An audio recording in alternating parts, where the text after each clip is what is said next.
Merci d'accueillir l'auteur, médecin et réalisateur de la série Hippocrate, Thomas Lilti.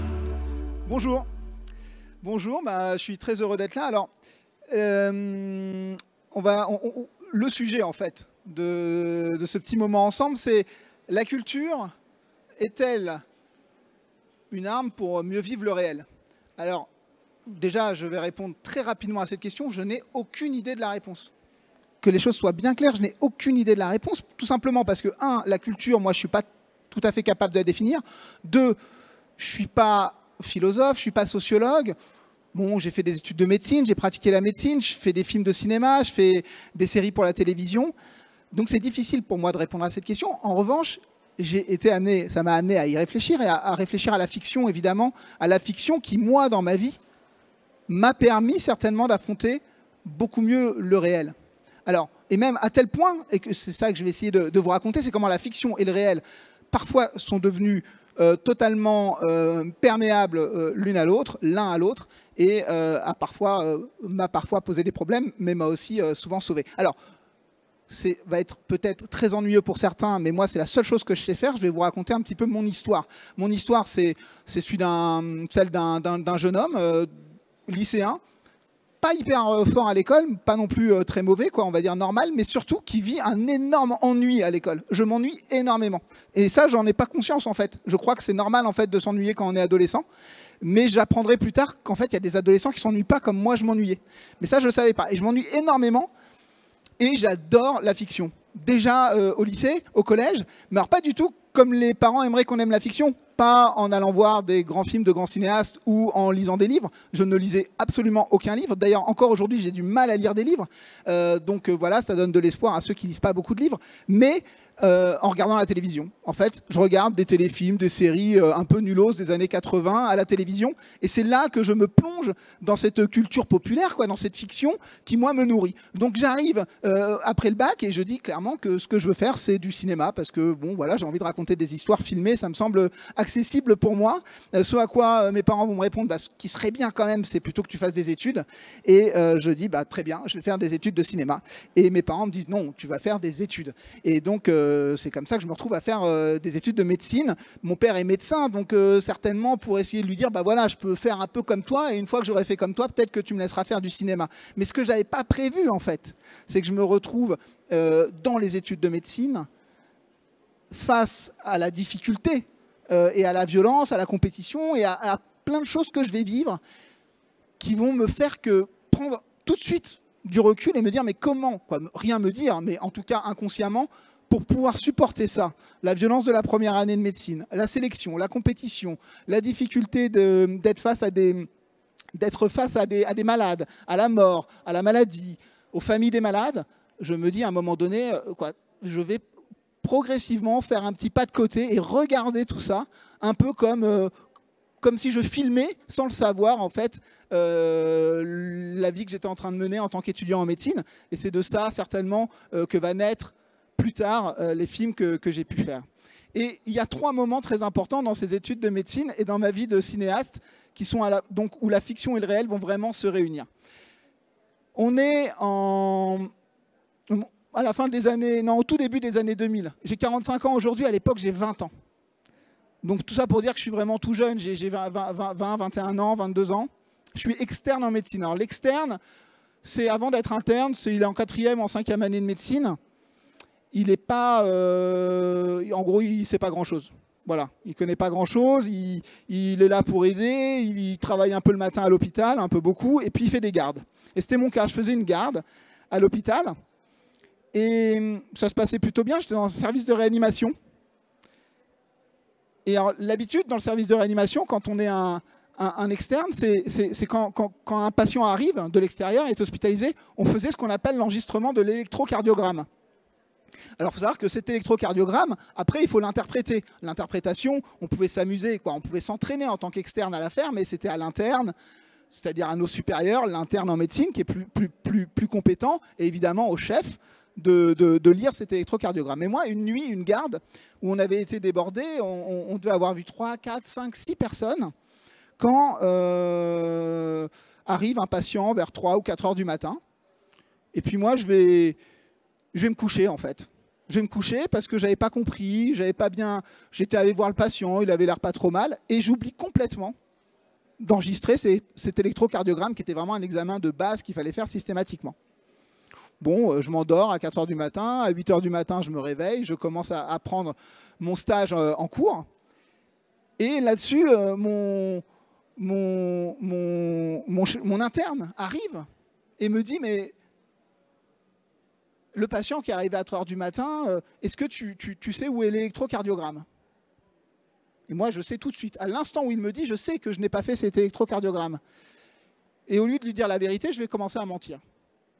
C'est là où peut-être un peu la fiction, quoi, qui va être celle qu'on retrouvera dans mes films, est déjà présente. Je commence à mentir et je me dis non, je ne sais pas, oui, peut-être, il doit être quelque part, mais pourquoi? Il me dit parce que le patient est décédé. Donc c'est vraiment un cataclysme pour moi. Au moment où j'apprends que le patient est décédé, en fait, j'ai déjà commencé mon mensonge et je n'oserais pas revenir en arrière.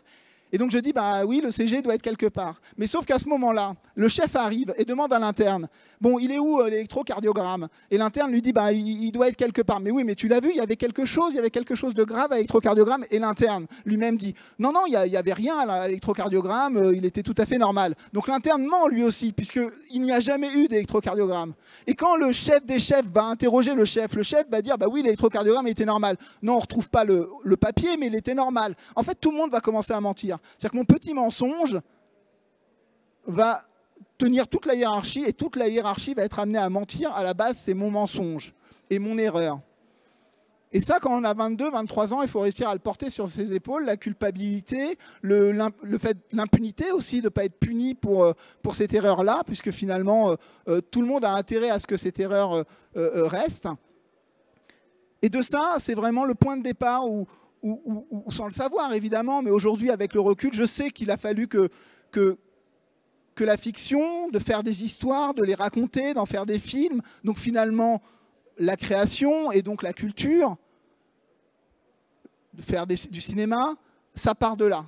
Ça part de ce moment où c'est trop difficile à supporter pour le jeune homme que j'étais, où je ne me sentais pas à la hauteur. Et d'un seul coup, c'est l'idée aussi que le romanesque peut raconter le réel, mais aussi peut me sauver, moi, en tant que jeune homme, c'est-à-dire en racontant des histoires avec des personnages plus forts, plus courageux que moi, moins pleutres, moins lâches, meilleurs d'une certaine manière. Et ça a été essentiel pour moi, et c'est essentiel pour moi aussi en tant que spectateur, quand je vois des films, quand je regarde des séries télévisées, par exemple, c'est de me rendre compte que l'identification que j'ai dans les personnages m'aide, moi, à me sentir meilleur, parce qu'on a des personnages qui peuvent être plus forts, qui peuvent être plus courageux, et c'est souvent ce courage qui, moi, m'a manqué dans ma pratique des études de médecine. J'ai un autre exemple qui a été essentiel et qui a aussi participé à changer à faire avancer en tout cas mon regard sur, et mon envie de faire du cinéma. C'était un peu plus tard, je faisais déjà des remplacements en... Il fait extrêmement chaud, c'est pour ça que je suis désolé. Je faisais des remplacements en médecine générale, à la campagne. Et il y avait un monsieur que j'aimais beaucoup, qui s'appelait Monsieur Briffaut. Monsieur Briffaut, c'était un homme qui vivait seul, qui devait avoir... C'était dur de lui donner un âge, peut-être 60, 70 ans, 75 ans, je ne me souviens plus très bien. Entre 65 et 75 ans. Il était obèse, il était très sale, il vivait dans une maison seul, isolé. Il était alcoolique en fait. Il buvait certainement énormément d'alcool et moi, j'arrivais jamais à lui faire avouer son alcoolisme. Il était dans un déni total.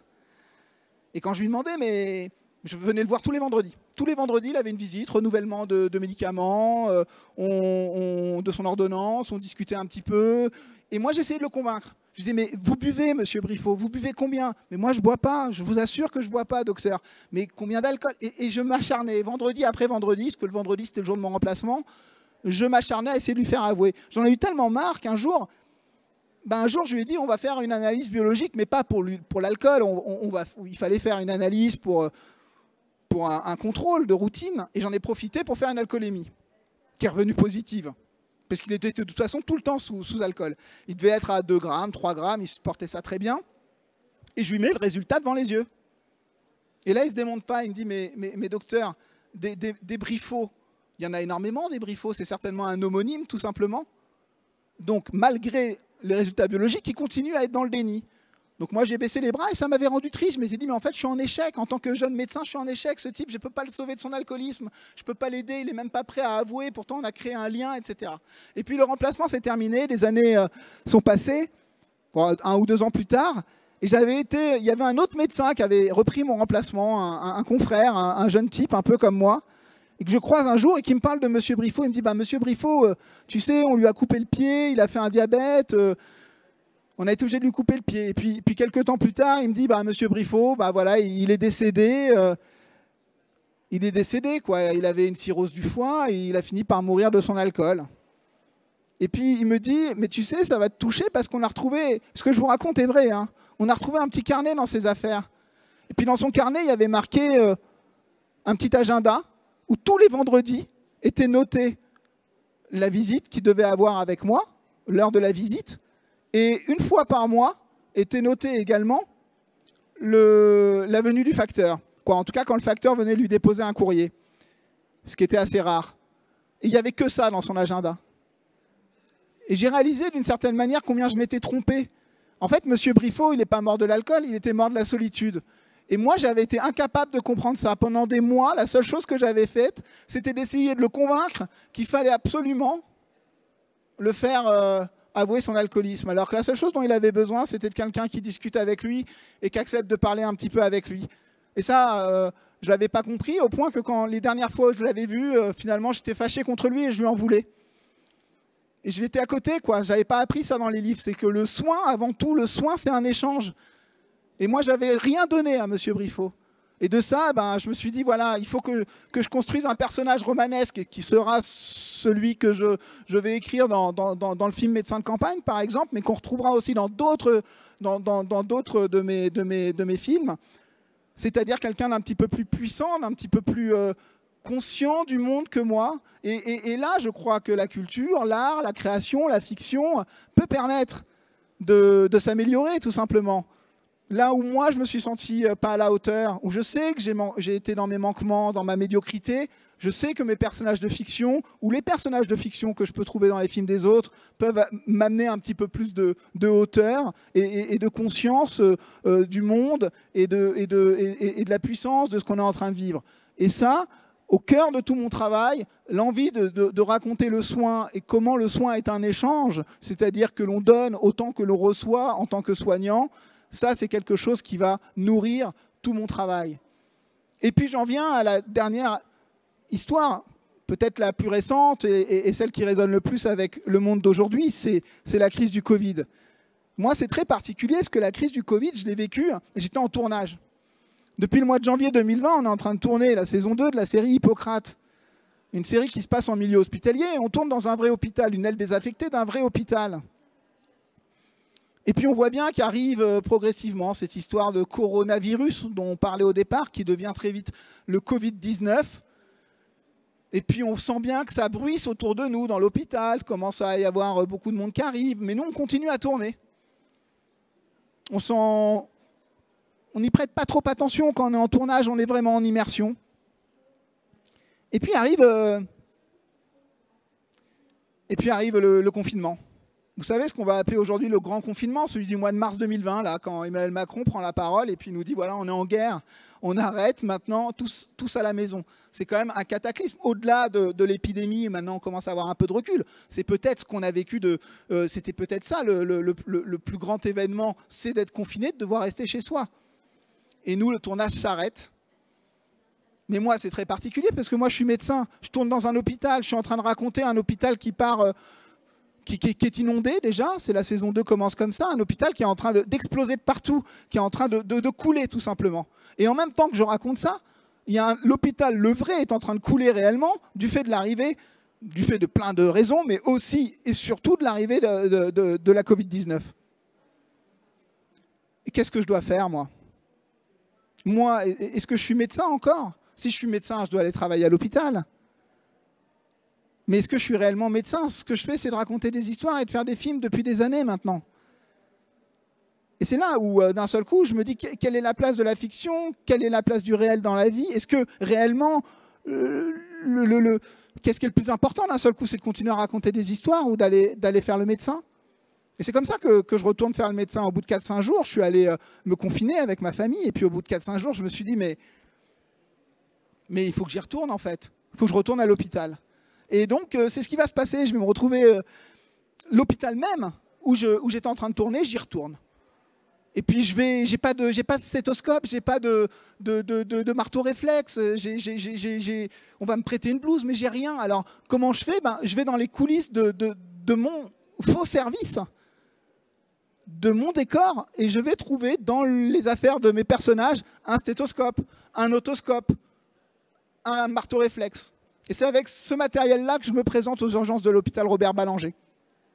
Et l'hôpital que je vais découvrir est exactement le même que celui que je raconte dans la série, à quelques détails près.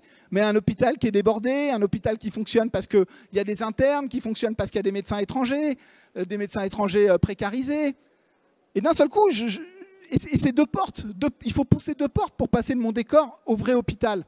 Et puis, il y avait des vrais infirmiers qui tournaient dans ma série.